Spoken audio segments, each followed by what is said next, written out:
it's going to be messy with the Boeing effect. What's your overall take? I mean, the first impression is that it just continues the environment of pretty sluggish business investment growth. I think the trade war has been a big drag on business investment spending. The slowdown in global growth, the weakness in exports, all of that's combined to make businesses very hesitant to invest. And I don't think these numbers change that very much.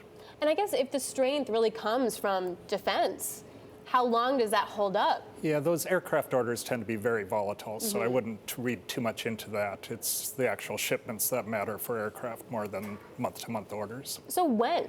Like, when do we see the change from the trade war in a positive way? Like, oh, okay, now we're going to go out and buy goods, or now we're going to invest. When do we see that? I think, we'll see some stabilization now, where we've been seeing a deceleration.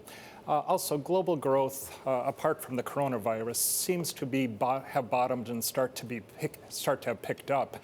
We'll see what happens with the virus, but if that continues and global manufacturing picks up, that'll spur some additional investment spending. But businesses are in a cautious mood right now, and that's not going to turn around quickly. And do you think central banks can influence that a change in interest rates will influence their investment intentions, or is it all driven by this confidence issue you mentioned? It can help a little on the margin, but it's not as though it's the most powerful impact on business investment spending. The big driver is their confidence about the future. Exactly. If they're seeing their business picking up, they're confident about the future, then they'll invest. Seema, what do you? Sorry, go ahead, Dean. And they're not going to invest just because rates are a quarter point lower. Yeah, for example. that's what I think. Seema, what do you think?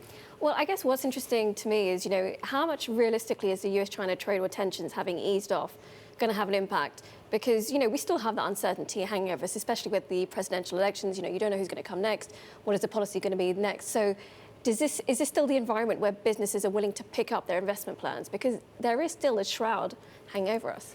I think the best we can say is the deceleration probably ends because you start to have to replace things. You maybe do the marginal thing that you were thinking about doing.